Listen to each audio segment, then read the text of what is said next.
Hello and welcome. My name is Greatman Ayilara, and I'm a very, very excited person to be with you today on this very interactive session.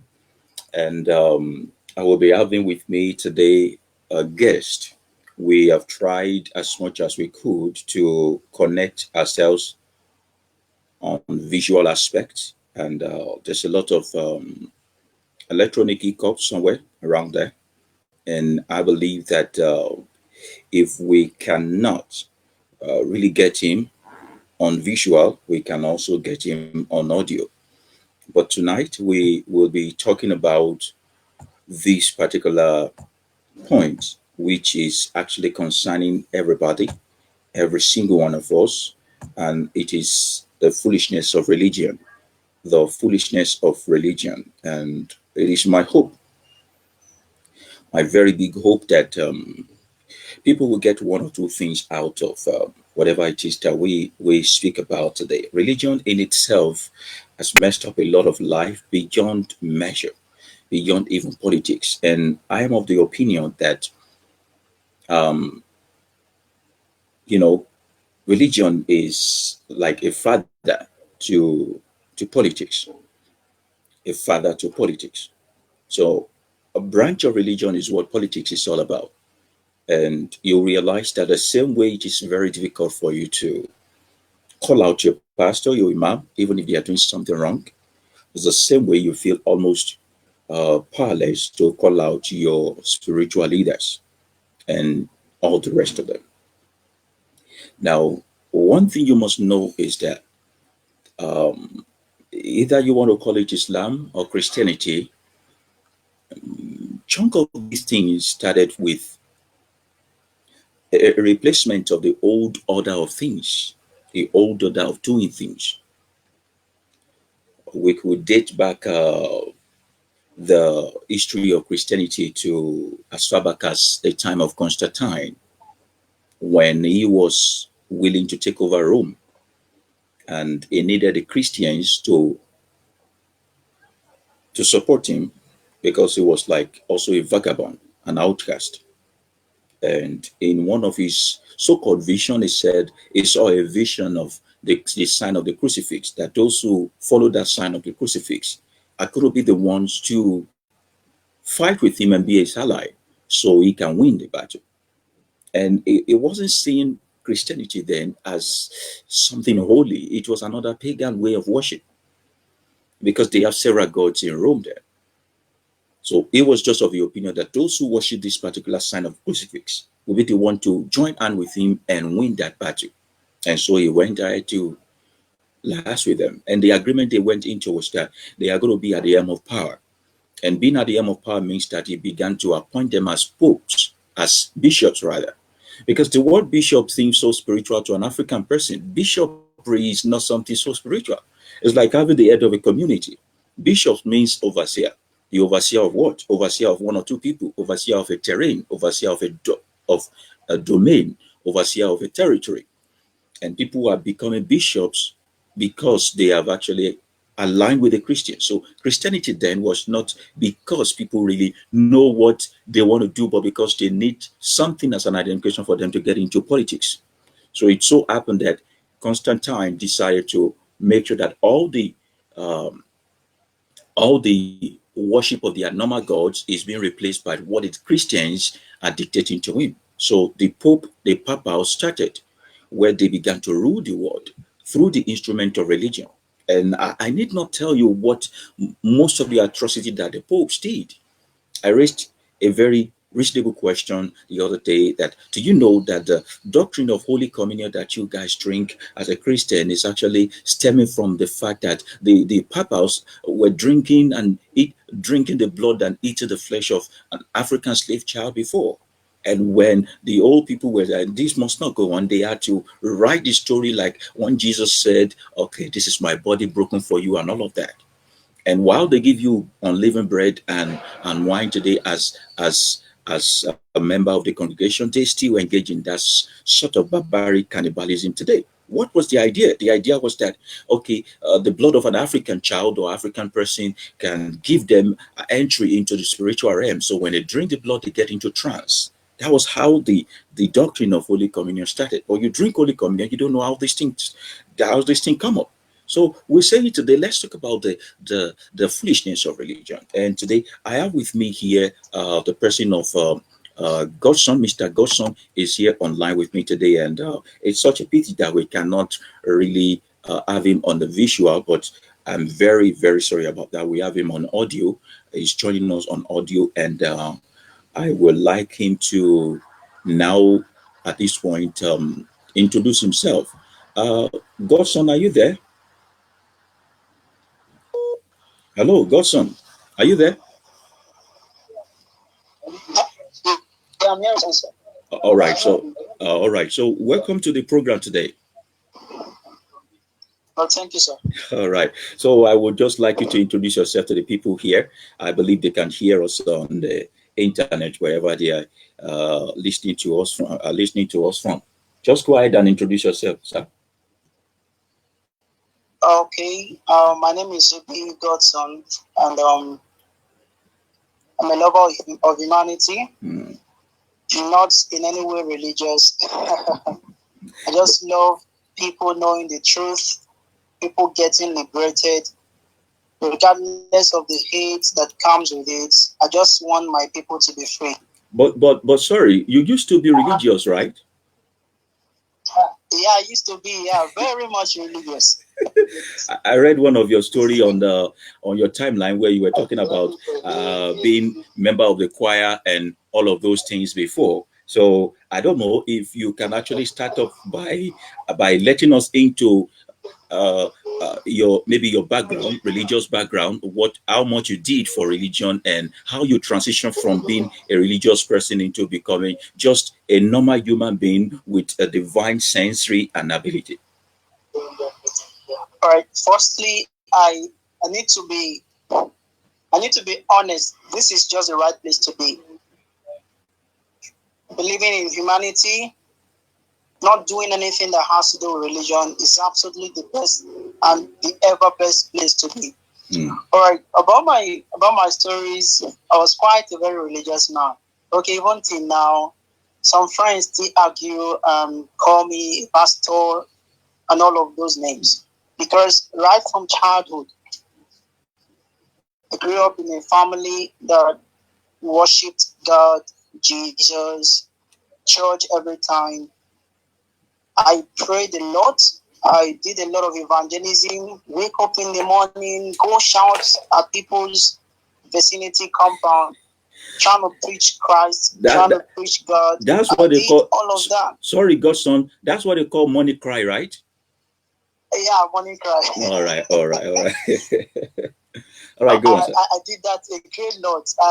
Some of my friends on Facebook who were part of me, like we were doing that together all those times. But I'm glad I'm who I am right now.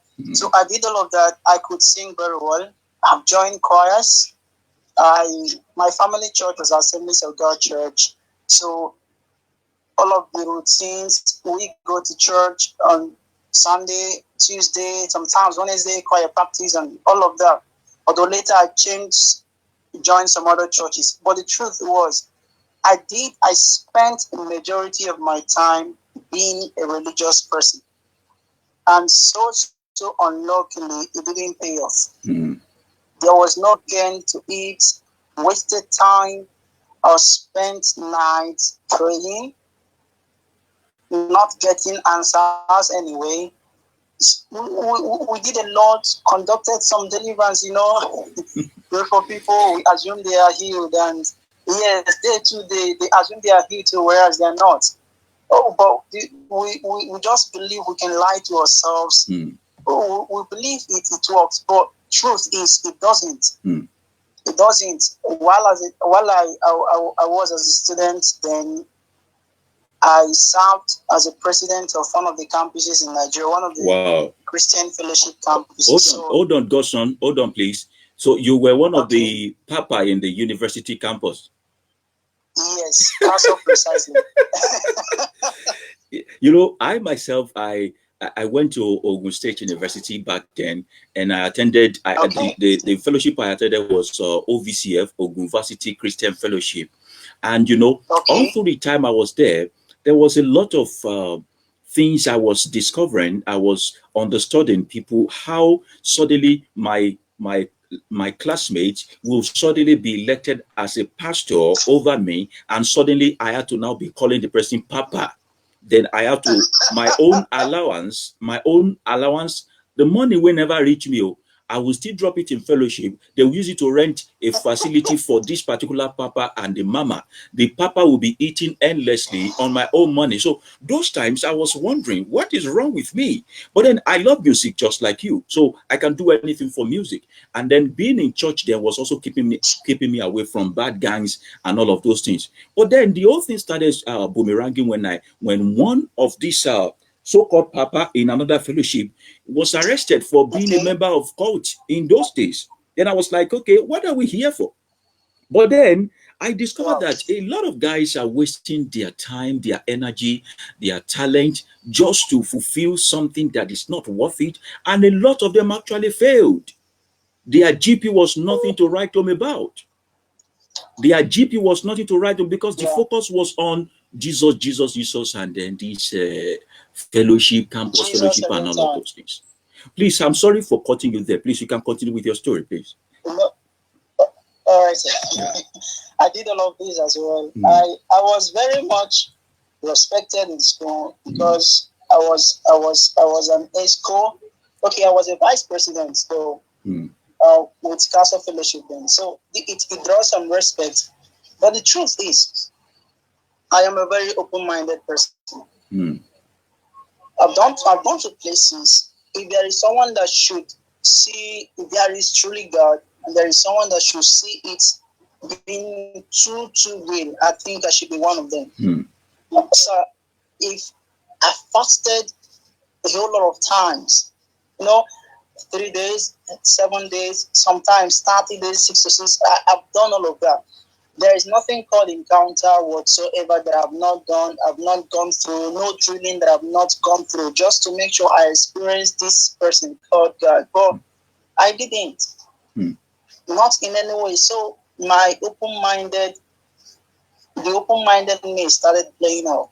I started asking questions. Where and how are these things being done?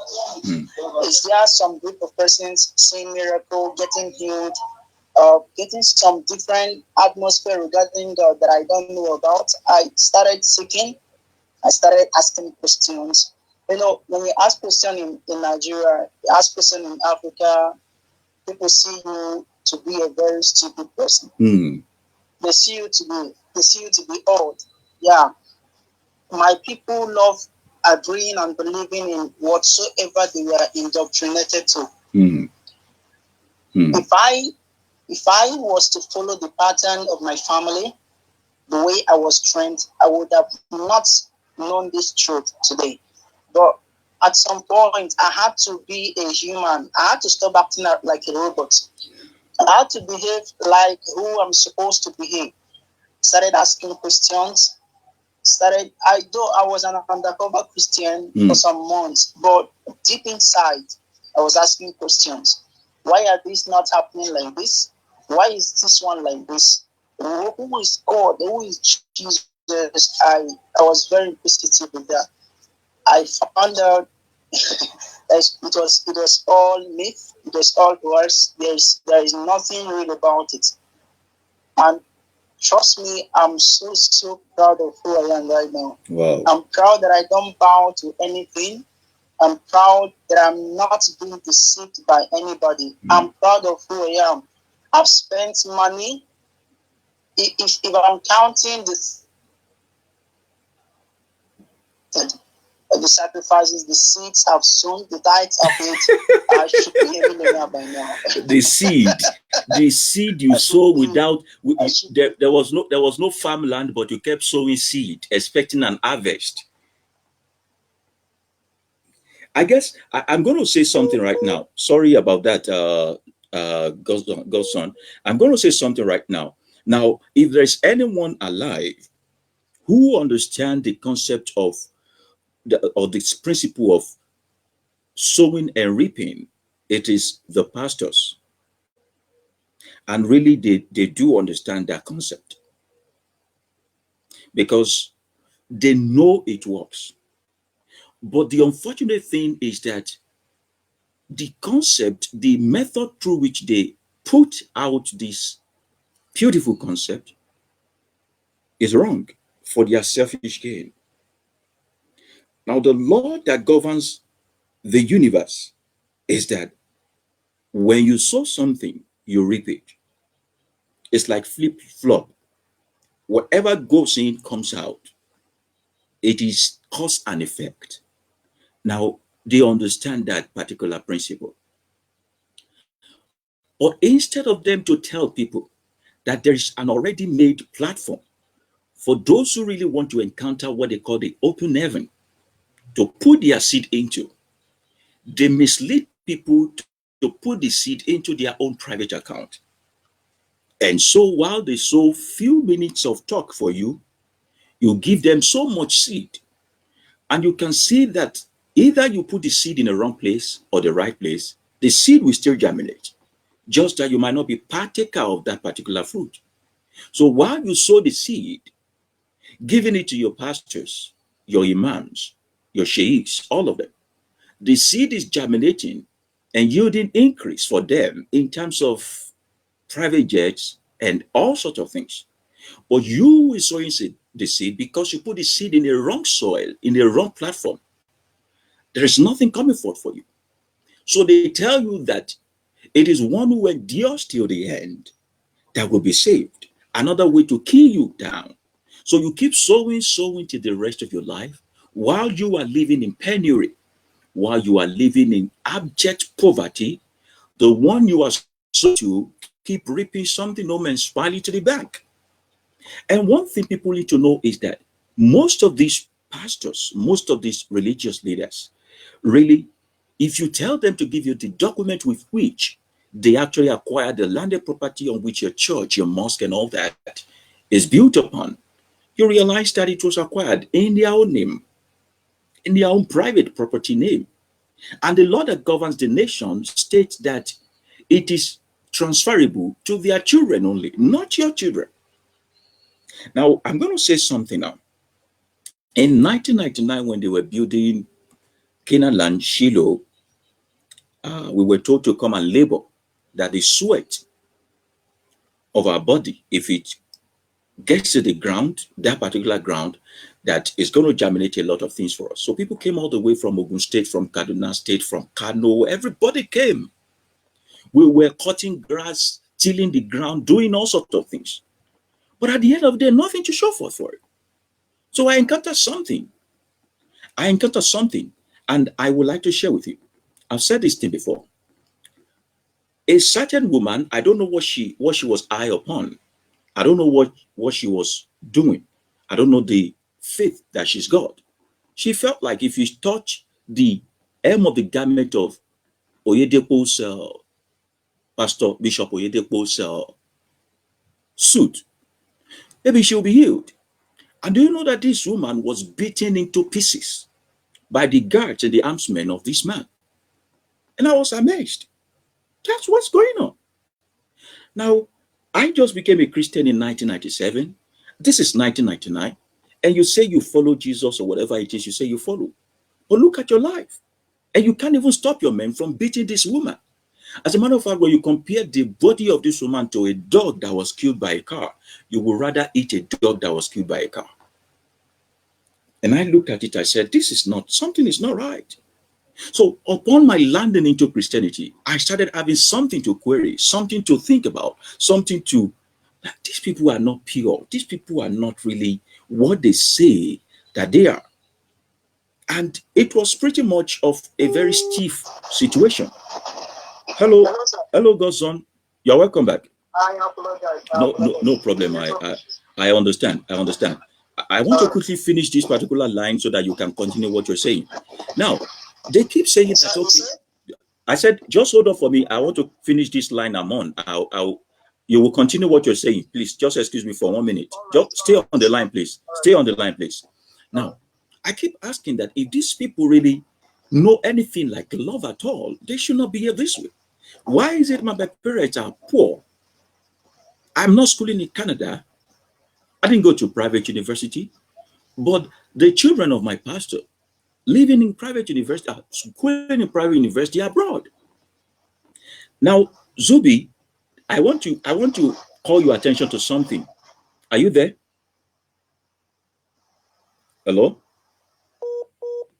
Oh, this network is not here. Hello, are you there? All right. So I want to call your attention to something.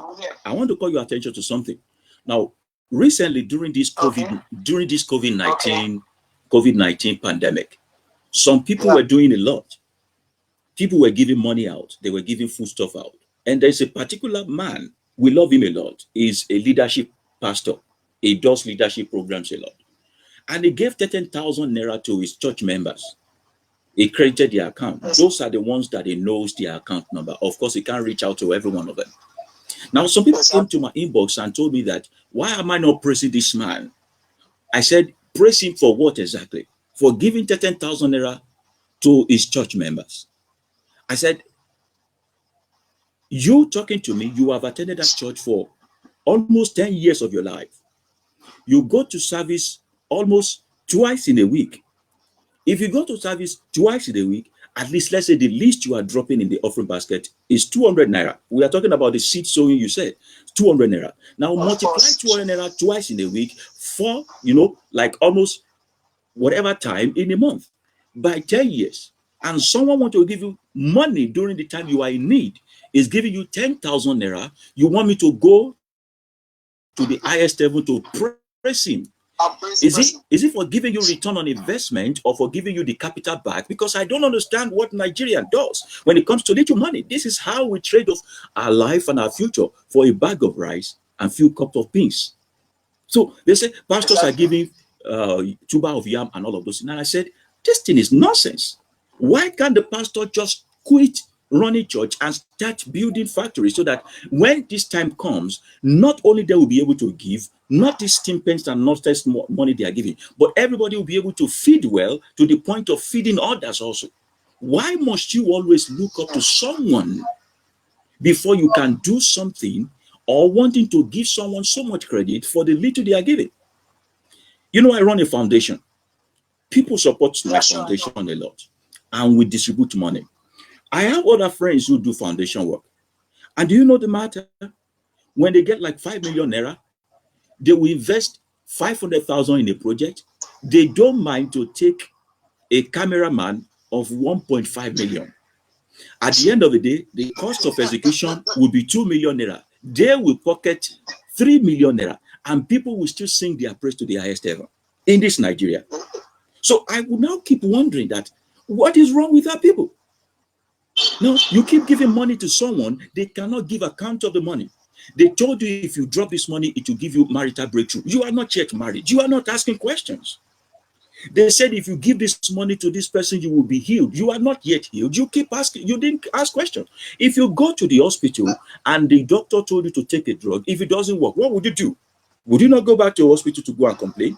Why don't you go back to these churches? Why do they not go back to churches to go and complain about these things?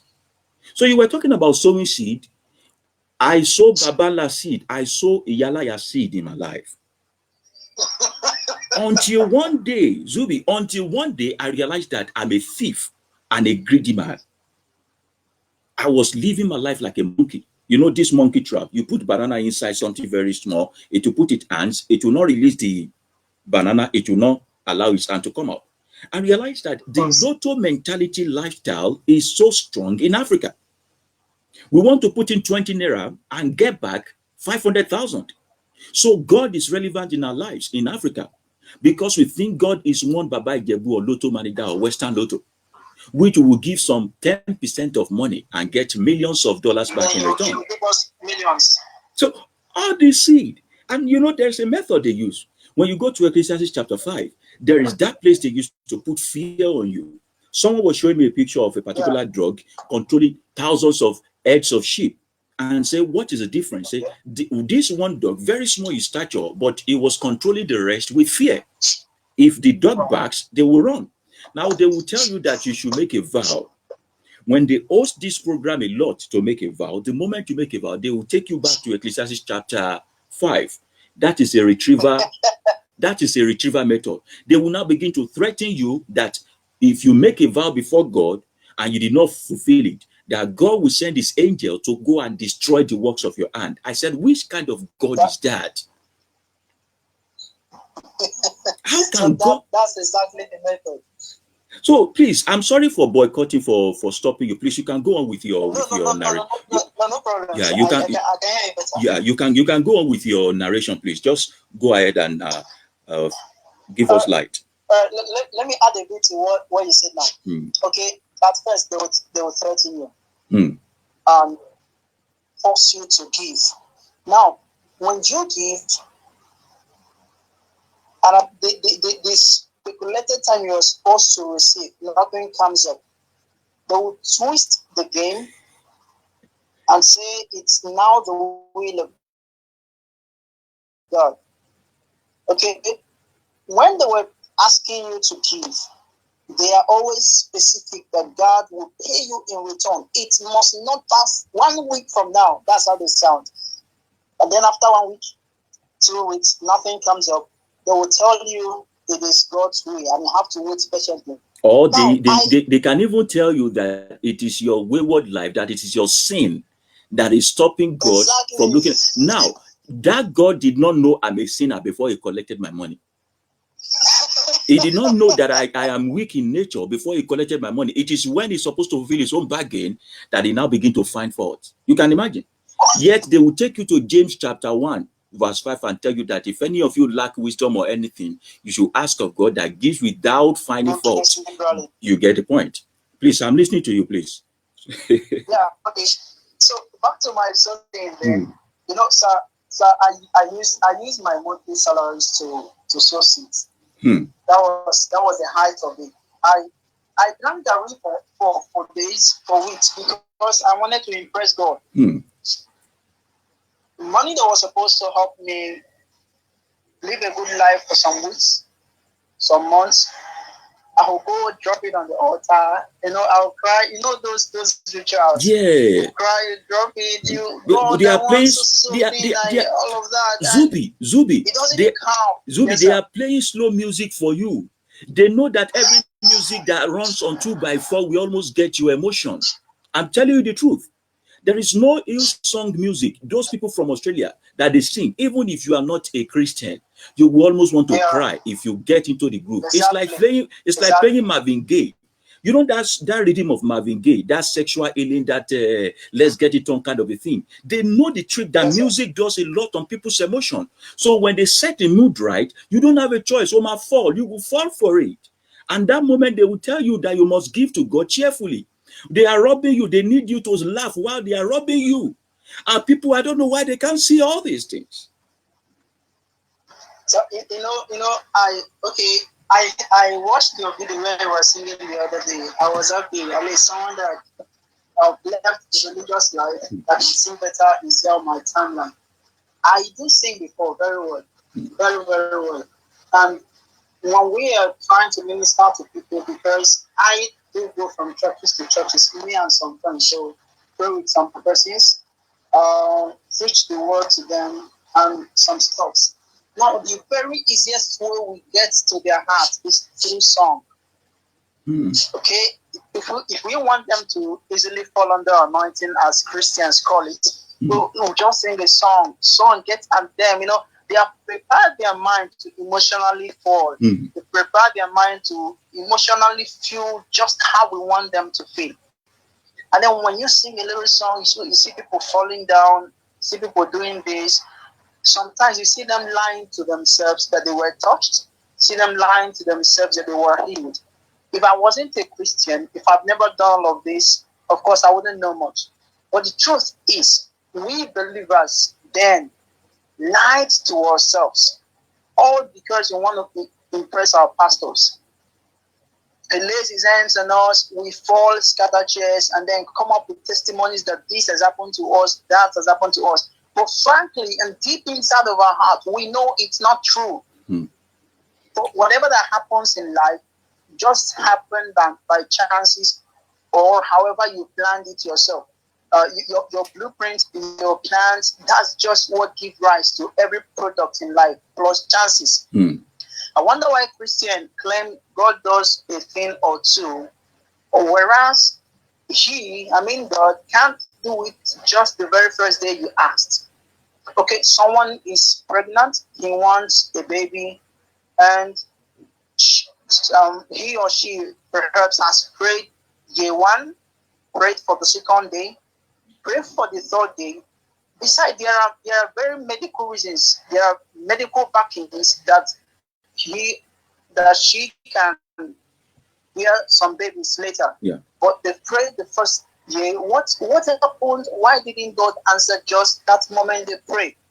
And then when medicine works, because they give glory to I God. know Christians very well. Yeah, they give glory to God. They'll be praying, they'll be going to the hospital. They'll be praying, they'll be taking drugs. When the drug you took in worked effectively in your body, you send all the glories to God and forgot the medical personnel that gave you that life. So it's just like this with Christians, because I've been there. Zubby, I've known this. Zubby, Yes, I'm going to take a while to divert a bit. There's a particular man in Lagos, on Lagos Ibadan Expressway. The name of his ministry starts with one mountain like that. All of them are always going to mountain, but they cannot hike for Olympic. I don't know, mountain this, mountain that. They cannot do anything for Olympic. Now, this man has only one child. Okay. And this child was brought to life through IVF. Okay. And this child was never revealed as a product of IVF. They said it was God that did it. While there are women in that church who have the capacity to also do IVF and get done with this nonsense prayer every time they are praying. But you keep misleading them that it is God that did it for you. They should wait for their time. When you invested ample of money into IVF and it worked for you, why do they lie? When science do these things, when people take responsibility to make researches to discover new truth and new way of life, why do people go back to give glory to an unseen God or imaginary God? Why do we live such a hypocritical life? I don't understand. Now, I keep saying now that the probability that a person ever existed is greatly lying in the fact that those who live with him or who existed like him can replicate what he did. Because if I discover a thing, it is science. If you live in my dispensation, I should be able to teach you. If it is pure truth, even if you leave Nigeria to America, whatever method I told you will still work for you there. That is what we call truth, right? Now, the probability now is that, okay, if Jesus ever existed, we have a lot of miracles attributed to his name. Number one, we said he walked on water. Number two, we also said he turned water to wine. Number three, we said he multiplied several bread, several wine, all those kind of a thing. And several other small miracles, like people who are blind can see. People who do this, people who are dead come to life. Why is it that those cogent miracles that can be subjected under scrutiny are never replicated by even the apostles or the pastors of these days? Can they walk on water? They cannot. None of them has ever. Can they turn water to wine? Yeah, they cannot. Can they feed people with few loaves of bread and 2 fishes? They cannot. Not at all. But those miracles that looks like biological error, natural occurrences, they claim that those ones are the real miracles. We have seen many people who goes into coma before and they came back to life. Possibility there is that the one you are praying for only fainted or went into coma and came back to life. There are people who have gone into coma, they were never prayed for, they came back. There are people who are certified dead, they were in the morgue and they came back inside the morgue. There are possibilities that if you change your lifestyle today, the healing you are asking for, do you know you will get it? Because when the lifestyle is changed, healing is about to happen. Some people go to Lagos Ibadan Expressway for miracles against high blood pressure, but the thing that will give them miracle is garlic. It is in their kitchen. But because they don't know the herbal medicine work, they keep looking for Goya oil, feet washing, and all of those things. And there's this thing called placebo.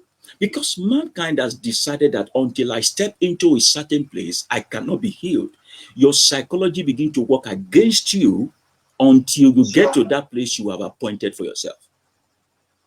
And this is what I say. I said, if today mankind decided not to submit to this so-called unseen God, do you know that God will become powerless immediately? Because we gave God the chance that He's using. We are the one who decided to subject ourselves to this God.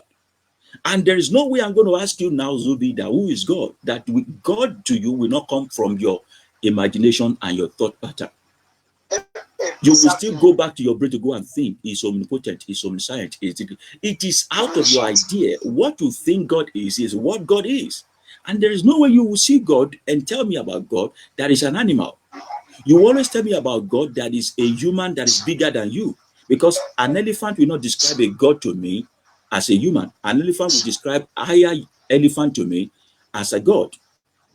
So I don't know why people do not get this concept.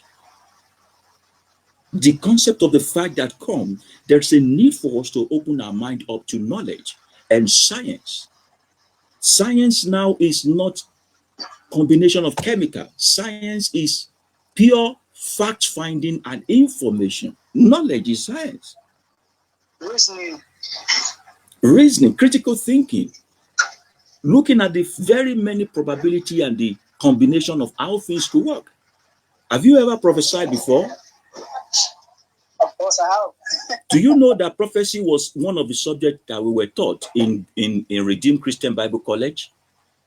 And we were taught prophecy using mathematical equation. Can you believe me? That prophecy was taught us using mathematical equation. We use the subject of probability to be taught on how to prophesy. Under probability, we have combination and we have permutation. And the rule of prophecy states that the more the prophecy, the lesser the probability of it coming to pass. Let it be very short and make a general prophecy. So we have 100 women here. I can easily just give prophecy that there's a woman here with the issue of blood. God is going to help you. It's going to go over. Now, probability is if we gather 50 women, we will have one of them who is having menstrual issue. Truly. So even if the menstrual flow does not normalize, at least for the fact that I could say one of them have this issue and I can confirm, automatically the rest will believe in me.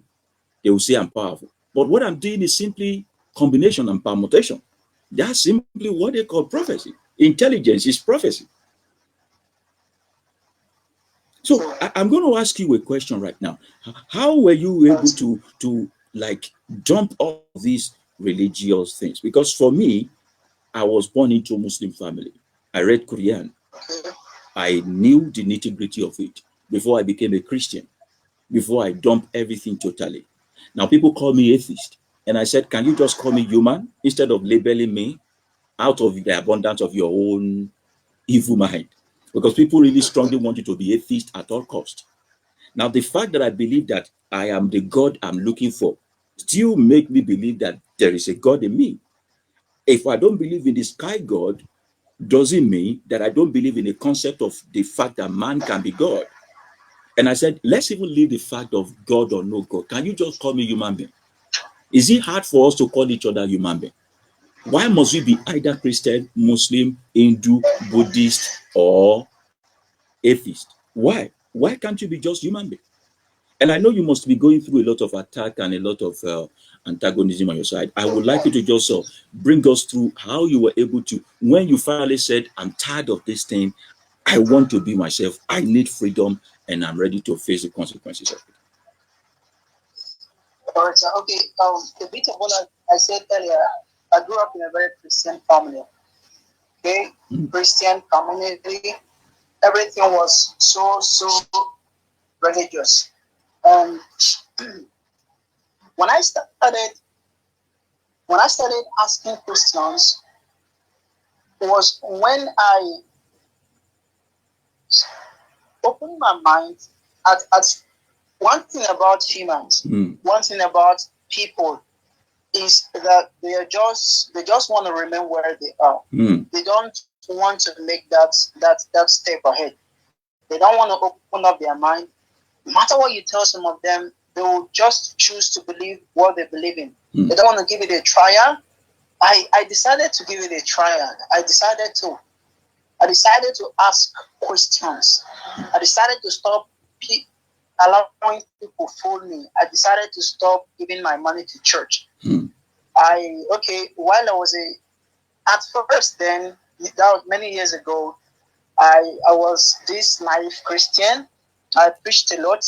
I condemned trousers. I didn't know much. I'm enjoying you. I condemn trousers with every audacity. I tell people with trousers they are going to hell. And I was very serious about that. Wow. That was how I was brought up. So after some times I felt, what is wrong with trousers? Even without reading the Bible. This was a transition. This is how it all started. What is wrong with trousers? I mean, how will you tell me someone looks decent and then God will throw the person to hell? I started studying Bible too about trousers. I found out there was absolutely nothing wrong with that. So I started changing. I touched the area of alcohol drinks. I came to realize that most things I believed when I was young aren't just true. I believed them because of indoctrination. I believed them because those were things I was forced to believe by family and people around. So I started advancing gradually. Started seeing some things that Christians call sins as something that is just not in any way related to a sinful life or immoral lifestyle. I started asking questions: why must this be called a sin? Why must the other one be called a sin? That was how I started asking questions. I moved from a stage to another. I started talking against tithing. As at then, I was still a Christian. Yeah. I started talking against tithing. Why must we pay tithe to someone? I mean, why, how on earth, how reasonable is it that I've been paying my tithe to a particular person or some particular set of persons? They are not working some evident, they don't have some evident job. And then what I suffered in a month, I will give 10% of it to a human like me. No, it got me shocking. I realized I was being foolish all this while. I stopped tithing. I was using my head. I didn't read much of the Bible and stuff to know that this is not true. I was just thinking, I told myself this is not how it's supposed to be. This is not how it's supposed to be. When I passed that stage, started questioning the person of God. Why can't He heal simple sicknesses? Sometimes in my university days, a friend of mine died. I think yesterday was a remembrance to his death. When he died, I cried. The reason is being, as I then I was a Christian. The reason being that he's almost a perfect guy. Wow. His name is Promise. Promise doesn't look for anybody's trouble. He's always a nice guy, always want to help people. Yeah, he's a Christian. So he talks so much about God. And then we woke up one morning and had news that he was killed by a car. And then I started asking questions. Where was God when this guy was hit down? I mean, if I don't know anyone that trusted this God so much, if I don't know anyone that so believed and spoke so greatly about God, I know Promise. No, but Promise died just like that. Such a nice guy, he died. And then I started asking questions. Why are things happening like this? Christians will always defend this. Yeah. They will say it's the will of God. And then they will say, in all things, you should do what? You should give thanks. You should give thanks. I should give thanks that someone died, left the family, left the child for them to cry. No, why would I give thanks over that? So I started asking questions. Why are these things just this way? I mean, why can't I pray and God answer my prayer exactly the time I pray? Why must it happen by chance some other time? Questions like this started popping up into my heart. I started asking, started following great minds. Or one of my friends, I don't know, he might be listening to us. One of my friends actually told me about him. Yeah. His name is Chimezie. Okay. He's a nice guy. Yeah. He's a Christian though, but I like him. He's a nice guy. He told me about you. He mentioned specifically about your humanity, and then your love to see, make sure people see the light. So I started coming closer. I added you, then followed you, and I learned a whole lot. So questions started to come into my heart. I washed myself off religion. Right now, I feel one of the things I enjoy now is freedom at first. And secondly, I am so responsible for whatever action I take. Exactly. You know, some pastors, some Christians, they hide under the shadow of God forgiving them despite the evil they do. Now I know that I have a conscience and I don't need anyone to forgive me. My mind tells me what is good and what is right. Exactly. So I'm responsible for my actions. I'm responsible for my thoughts. Exactly. I started asking, and then a month ago, I stopped Christianity entirely about a couple of months ago. As suddenly coronavirus has started already. I was being agnostic all this while. I was partially believing there is God. Okay? But I did everything I could to make sure I get a proof to defend God. I actually wanted to defend him. Yes. I was trying to step out of religion, but then I wanted to defend him. I wanted to see a reason to defend this God everyone is calling upon. I tried looking for things that Christians call miracles. It was just something that average intelligence will understand. It has no miracle background. A friend slided into my inbox this morning. He asked me a few questions about my belief. I answered him. He told me that he believed in God because God has done a miracle for him. I said, all right. So what could the miracle be? Funny enough, he told me the miracle is God healing him from body pains. he could use paracetamol. He could use Panadol Extra to heal himself from body pain. And if he does aerobics every day, he will not be having joint pain or whatever it is they call it. So why is body pain something so spectacular? So are we saying that other people who are going through body pain now are being punished by this God?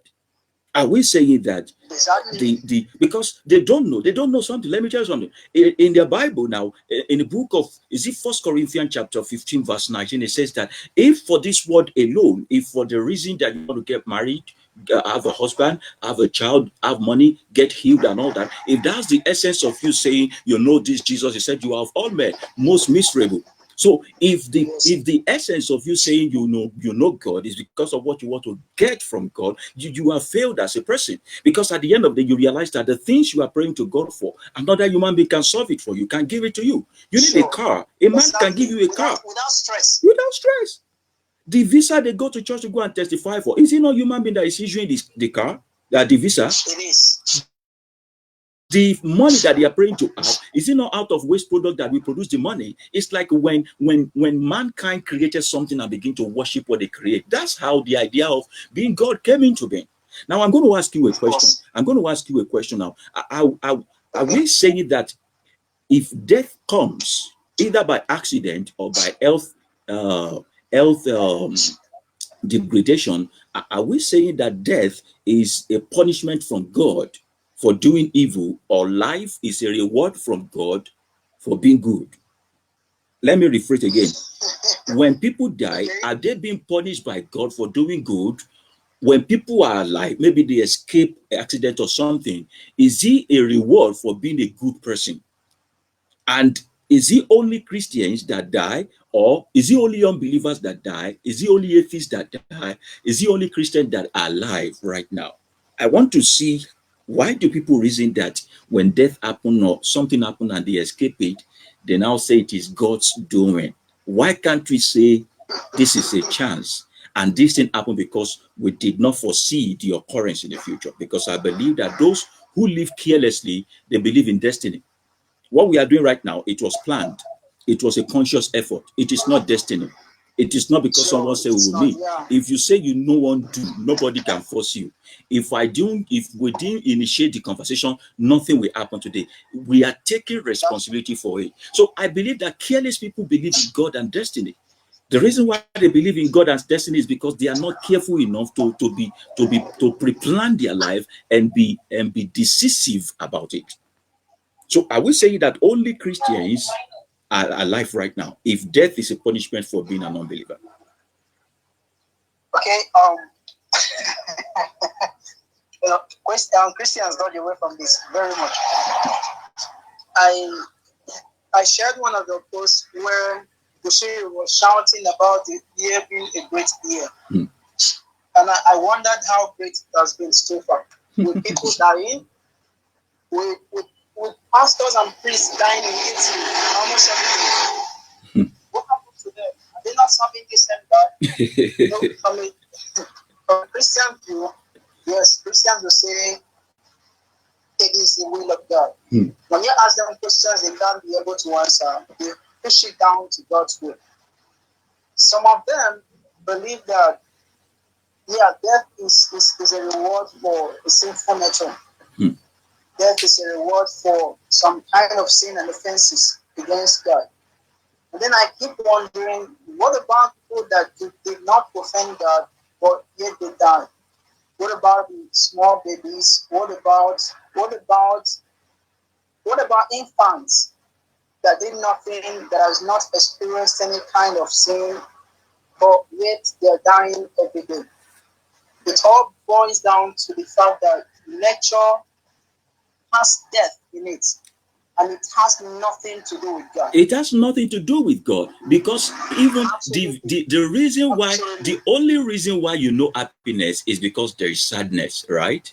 The only reason why you know depression is because you have once been lively. There is no life without death. Death is the one that points us to life. It is natural occurrence. People die, people live. From this moment I'm talking to you, from morning till this moment, over 250,000 babies have been born all across the world.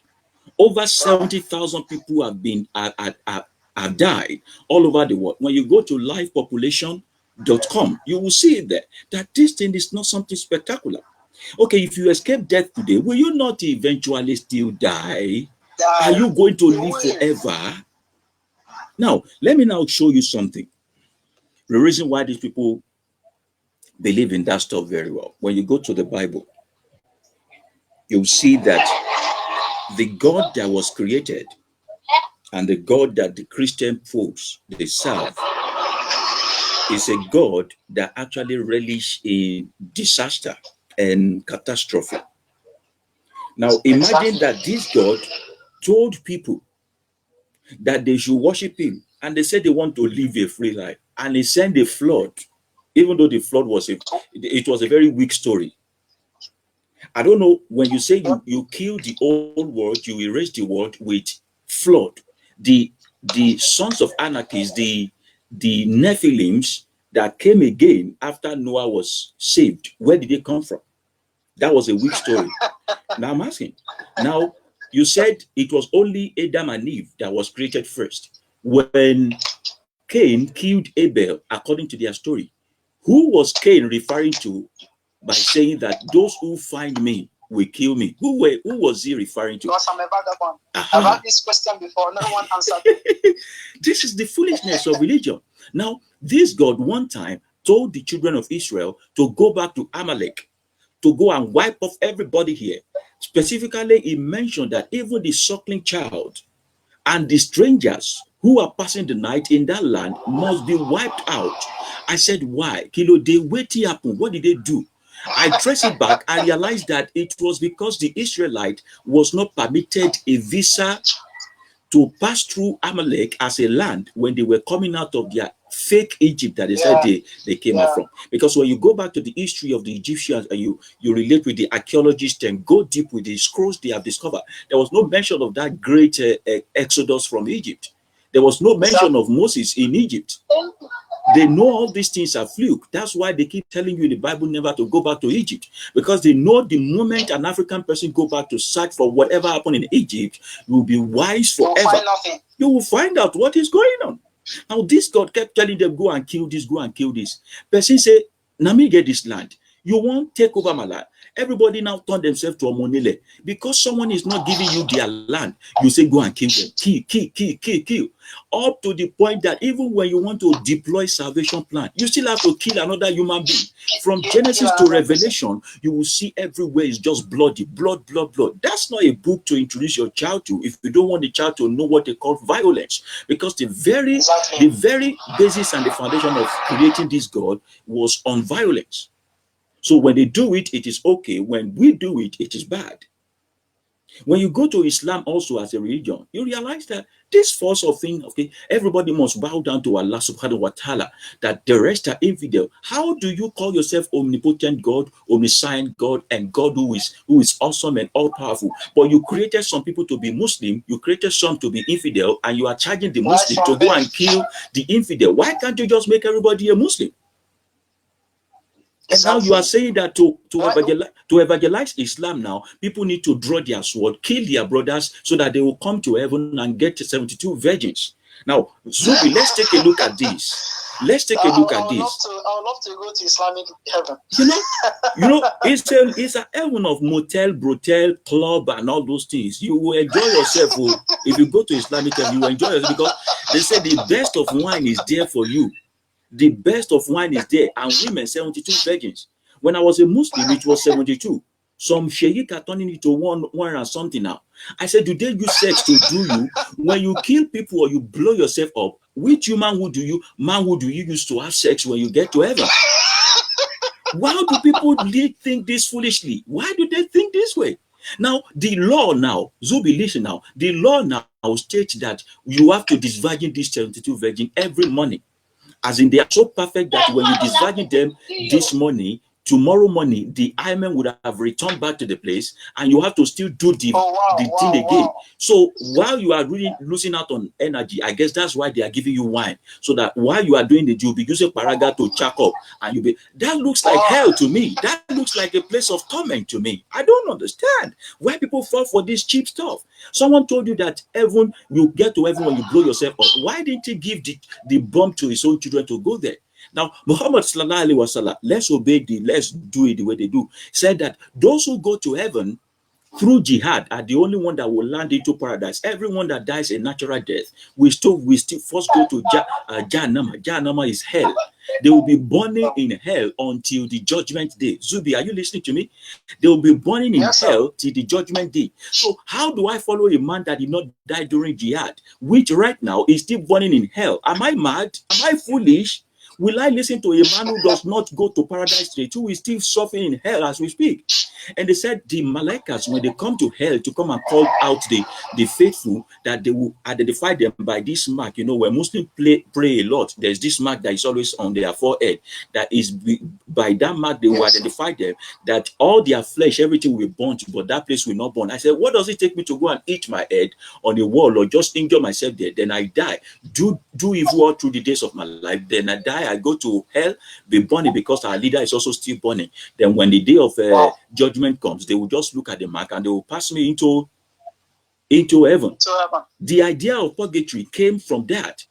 You get a lot of things that people, if only people can seek. You know, you said the limelight came to you when you began to ask questions. How many of us are training our children to ask us questions at home? That's why we send children to school, and teacher will teach them rubbish and say understood. Everybody will say yes. We also go to church. Church, we also say nonsense and say yes. Everybody is just a yes person. You get the point? So I don't understand. Now, I want to ask you now, as we begin to close up for this particular today, I will still bring it back on this platform because you have really taught me a lot and I am learning from you. I want to ask you, how are you maintaining a relationship with your friends that you were going to church with before? Because my own friends that were Christians and all those things before, what they sent to me is ayat assassin and the rest of them, man, you know, verbal attack and all of those things. I don't know. How do you maintain, how do you cope with them? How do you survive the stigma and all those things? Well, okay, me personally, I've trained myself so much that I really don't allow some of their talks to get on me. Mm. But the truth is, most friends, apart from a few friends that I have that are very close to me, Yeah. they do understand me. The friend that introduced me to you is one of them. Okay, Yeah. they understand. They are learned. They are intelligent, and they know that there is difference between relationship and beliefs. Yeah. They give way for the two. A lot of people, even before I left religion, I do tell people you don't need to hate anyone because their belief is different from yours. Mm-hmm. You don't.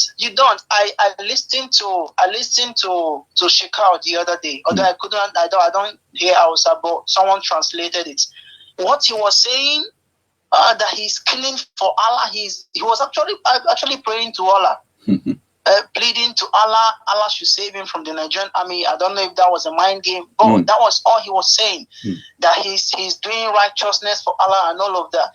So people shouldn't hate another because they differ in belief. Now, I've gotten a lot of attacks, a lot of insults, a lot, even from persons that were very close to me. All right, then when I was in the religious way, I was more like a teacher to teenagers. Yes, I was more like a teacher to teenagers. Some of them they do slide into my inbox. They do come to my comment box and they throw insults at me. Yeah. It's to me it's actually nothing. It's actually nothing because that's what I signed up for. I do not care about their hate. I'll keep telling them that this is not the way. It's not at all. I'm trying to teach us better things. I'm learning, and the best I've learned so far, I'm trying to let my people know as well. And I must comment. Africans. Yeah. Go on, please. Africans do not like the truth. They don't. They prefer living in lies. They prefer being who they've been from day one till whenever they die. So currently, it's not been easy. Not at all. Not at all. I'm trying to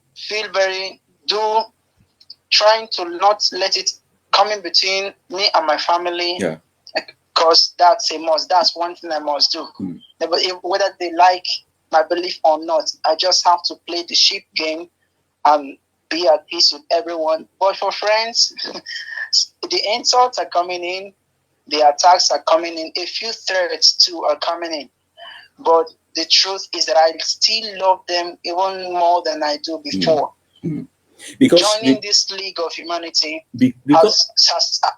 yeah, I can hear you, sir. Because you will understand that the moment you step out of religion and your concept of God is not in that sky guy that is sitting on one throne, you realize that you know what love means better than the religious folks. Now, the love you have for humanity now is not dependent on their religious labeling or the color of their skin.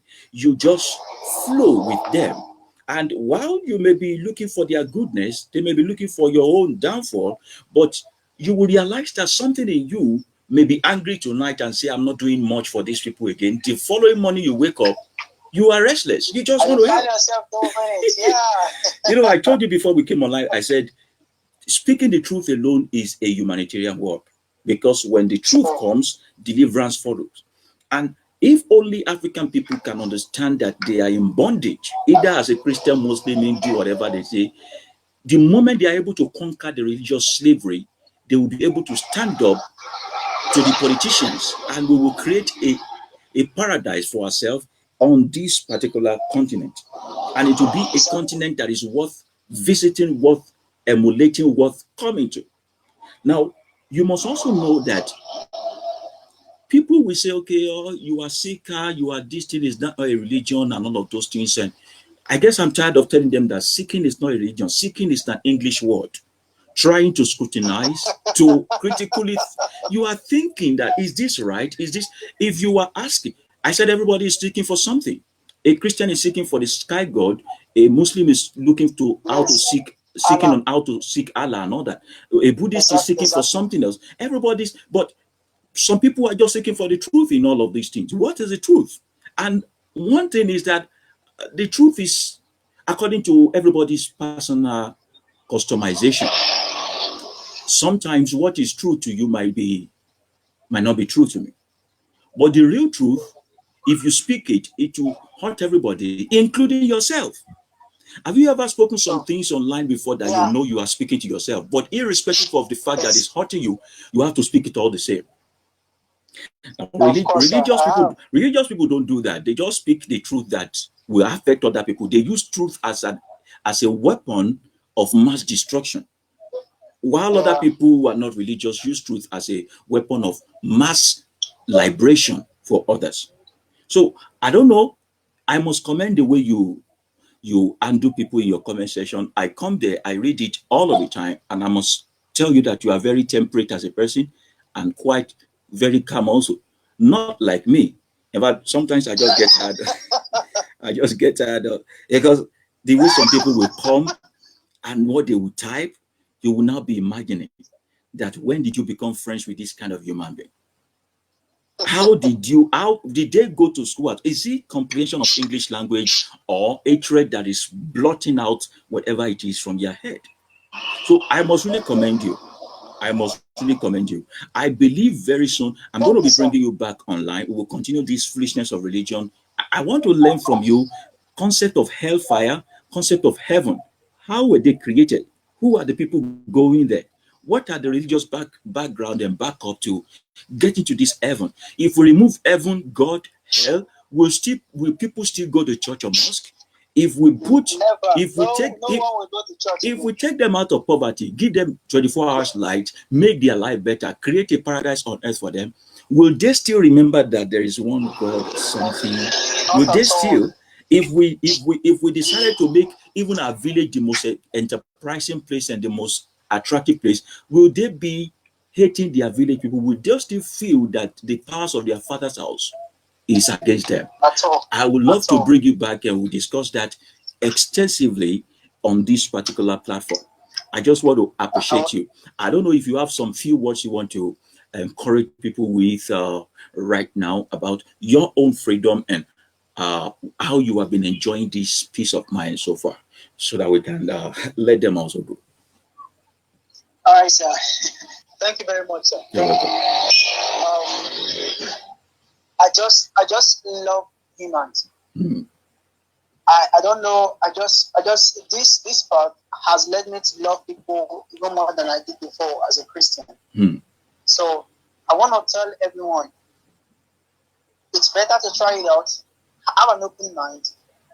Try to know what's happening. I mean, how can we just be humans and then we can't ask questions? I mean, how is that? We stay here, we live by what we've been told about. We don't ask. This is why I love science. If someone comes out with a better theory about evolution that is greater than that of Charles Darwin is stepping out of the way in the next minute. So why can't Christians, emulate, ask questions, try to know why this is this way? Why was hell created? Why was heaven created? And if we keep these things apart, what's the fate of religion? Why can't we ask questions? Why this God don't answer prayers? Why he don't hearken to us when we ask? We won't pray, we won't seek him. I just want to urge everyone to take out time. It's not really about the pants. It's not really about the insult, everything. Why I learned and how I learned. Sir, before I do attack religious people very much. I attack them a lot. The time I started asking myself question, what if there's a truth in what they are saying? Have I tried to make researches? I wasn't researching at all. I was just attacking. I wasn't. So I just want to urge friends, try to research. Go. When you started, you talked about Constantine and how he started the Jesus whatsoever. About 20% of persons listening to us may want to go do research on that. But for the rest, 80, we never. And we cannot go like that. Africans, we can't just be listening to people taking whatever we are being taught from childhood without asking questions. Most Americans are turning atheists. They are leaving the religion they built. Most Europeans are leaving the religions they brought to us. And how about us? How about us? Can't we follow these people? Can't we seek to know why they are living? Can't we ask questions why top pastors are turning atheists today? Why they are leaving religion entirely to live like normal humans? So I just want to advise everyone to start asking questions. It's a very free thing to do. You don't need a kobo to ask questions. Ask questions. Try to search deeper. Try to follow people that are dishing out truth online.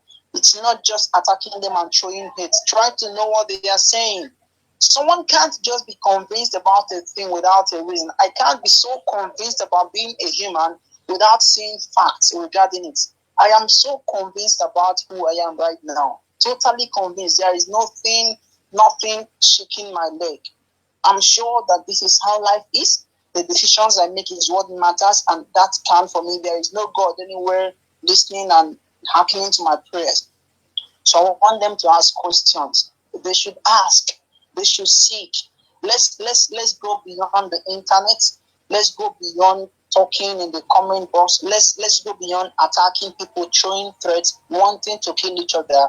Let's try to ask questions, which is not harmful. Let's try to. That's my advice to you for this night. I just wish this can continue. I'm actually loving it. We will surely continue it. We will surely continue in a matter of a few days' time. We will continue this. And what you said about this, a pastor reached out to me. No. I reached out to the pastor because I saw his timeline. I saw that COVID is beginning to reset his brain, and what he was posting was looking like, it was beginning to sound like someone who is seeking for the truth. So yesterday, I went to his inbox and I said, the path you are treading, don't give up on it. You will stumble on freedom, which is what your mind is yearning for. And I thought he was going to be angry, but he said, I am tired of everything called Christianity. This man has a church. I'm not lying. He has a church. He's got members. He's from Edo State. He's got members. And he said, I just only wish that I have a source of livelihood, that I can feed myself, my wife, and my 2 children. Immediately I said to my source of livelihood, I'm dumping this nonsense I've been telling people. My conscience cannot take it anymore. I cannot keep lying to people about this thing. But I fear that they will come against my life and they will want to stop my finance. I said, fix your finance. Take all the time you want. But I'm telling you the truth, the war is just beginning. Because the people that have followed you because you are lying to them, they will hate you when you begin to tell them the truth. And you'll be wondering why. This is the truth. But you know, that's when you realize that the human mind is so depraved. They love this slavery, they love this chain. No, they love it. They just love it. Wives will divorce their husband because of truth. Children will even hate their parents because of truth. So I told him, I said, be ready for the wave of event that is coming ahead of you. But we will do our best to support you. You are not an atheist. You are just becoming human. I said, I do not say don't stop gathering people. But when you gather people now, tell them the truth. Raise men who can change the face of their nation and be a leader from their own corner, not looking for God for solution, but looking inward for the things they can do first, so that the rest can be completed by the law of the universe. And it was very grateful. That's a pastor. You know, the other day, a pastor also invited me to his church in Ogun State to come and teach. It's not the different message I was teaching them. I was teaching them this thing I've been saying online. It is so painful that people are scared of losing popularity, fame. And I keep saying that truth will not earn you popularity, but you will be relevant. And relevance does not mean you must be known by many. If it's only one person you are relevant to in life, you never can tell. That one person could infect 5 billion people. when you are there or not there. But ensure you do not stop saying the truth. It is easier for your pastor to quote the words of Fela Anikulapo Kuti today, irrespective of his ego smoking and wayward life, than to remember what Jesus is saying in the book of social thing. Why? Exactly. Because even though his life was not morally okay according to the Christian standard, the truth he spoke, the truth he said all through his life could not be denied. Bob Marley is still in his existence. Malcolm X is still being recognized. Sure. Luther King is still being recognized. Look at all those people who stood against all odds to speak the truth without deceiving people. Even though their life might not be up to the standard we expect, we cannot deny their truth. And this is my own advice as I begin to close up. For the young people out there, you have nothing to gain by becoming a hypocrite, by living like a substandard human being. You can tap into your divine reality and live as God, even here on this planet. Enough of you shifting your responsibility to heaven. So when I ask you who is love or what is love, you say God is love. Are you saying you cannot show me love as a human being? If I say what is peace of mind, you say when we get to heaven, we will have peace of mind. How are you sure that there is heaven somewhere? Why can't you just give me peace of mind here? If I show you what is wealth and how to live in peaceful harmony, you say when we get to paradise. What if there is no paradise? Are you not capable of doing the same thing? So we just want to beseech you as we bow to the divinity in you by saying that, come, if we don't repair this planet, we will have nowhere else to go to. If we don't turn this place to heaven on earth, we will just live in penury, in abject poverty. We will allow this microscopic few people to control our life, live in so much luxury. And at the end of the day, we find ourselves in the grave, die like every other person, turn into a soluble, or just forget about it. And the spirit can actually know what is happening on earth. You regret never living your life to the fullest when you discover that the other place is nothingness. So if I ask you who created God, you said nothing. Or you said God created you.